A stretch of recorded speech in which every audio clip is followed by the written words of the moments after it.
On va maintenant résoudre deux exercices en lien avec les solutions tampons. On va commencer par le premier. Lesquelles des combinaisons suivantes peuvent former une solution tampon? Alors, on va les prendre un à la suite de l'autre.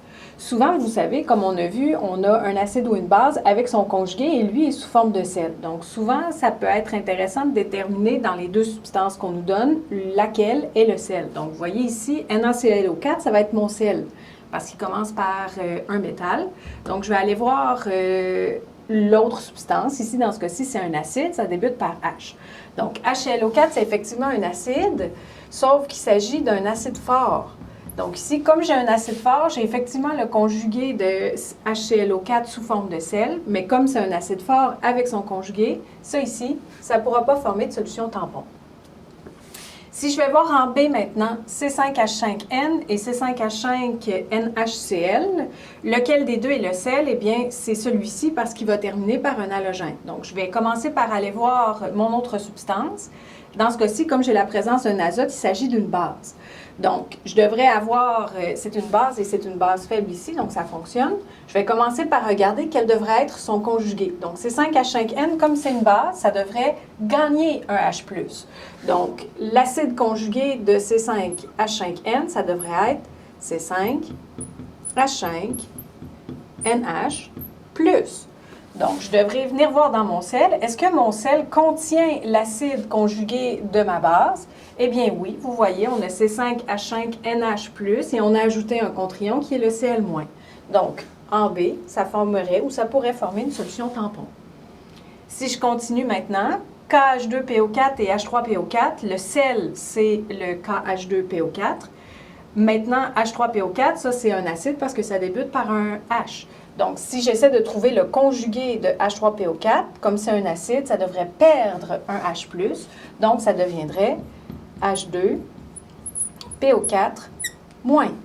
Donc, si je regarde, le sel qui m'a été fourni avec l'acide H3PO4, c'est KH2PO4. Donc, vous voyez très bien qu'on a notre conjugué qui est dans ce sel-là, donc le H2PO4- avec un ion K+. Donc, ça ici, ça fonctionne aussi, ça pourrait donner une solution tampon.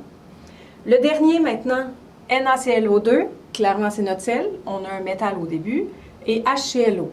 Alors si je regarde HClO qui est un acide faible, sa base conjuguée, ça serait ClO-. Si je regarde dans mon sel, là j'ai quelque chose qui ressemble beaucoup à ClO-, mais c'est pas tout à fait pareil. On aurait Na+, si on défait notre sel, là, on aurait un ion Na+, et on aurait aussi l'ion ClO2-. Donc, comme ClO2- et ClO-, ce sont deux choses différentes, ça ici, ça ne formerait pas de solution tampon. On aurait donc seulement le B et le C qui pourraient former un tampon. Des fois, les autres types d'exercices qu'on peut retrouver, on peut vous donner seulement une des substances et vous demander de compléter, trouver l'autre substance qu'on peut combiner pour former une solution tampon. Si je regarde, si on commence avec le A, d'abord, il est intéressant de voir si c'est un acide, une base ou un sel qu'on nous a donné. Dans ce cas-ci, ce n'est pas un sel, on n'a pas de métal ou ça ne termine pas par un halogène. C'est donc ici un acide parce que ça débute par un H. Donc, un peu comme on le fait de l'autre côté, il faut se demander, dans ce cas-ci, on a l'acide, ça nous prendrait donc son conjugué qui serait sous forme de sel. HOCN, comme c'est un acide, il doit perdre un H+, donc ça nous donnerait OCN- comme base conjuguée. Donc, la substance qu'on doit ajouter, il faudrait faire un sel avec ça. Comme on a un ion négatif, on doit rajouter un contre-ion qui est positif. Souvent, le plus facile, c'est de prendre un alcalin ou un alcalino-terreux. Dans ce cas-ci, on va prendre un alcalin pour qu'il soit chargé positivement. Donc, ça pourrait être Na, Li ou encore le potassium. Donc, dans ce cas-ci, je pourrais faire, par exemple, KOCN, qui serait un sel qui contiendrait la base conjuguée de HOCN.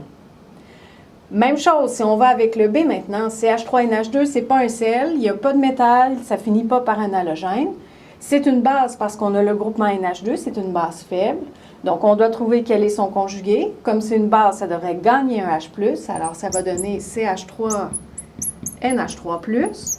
Encore une fois, on doit former un sel avec ça. Donc, il faudrait rajouter un contre-ion. Dans ce cas-ci, on devrait ajouter un ion qui va être négatif, un ion spectateur.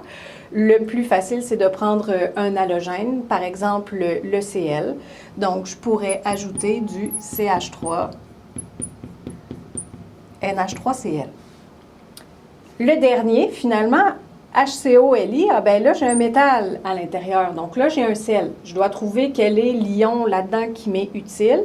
Donc, si je défais mon sel, j'aurai HCO- et j'aurai Li+. Li+, c'est un ion spectateur. On doit donc utiliser HCO- pour faire notre solution tampon. Donc maintenant, HCO-, c'est un ion basique, donc ça se trouve à être la base conjuguée d'un acide. Il faut donc trouver l'acide de provenance. Pour ce faire, on rajoute un H, donc on devrait ajouter HCOH.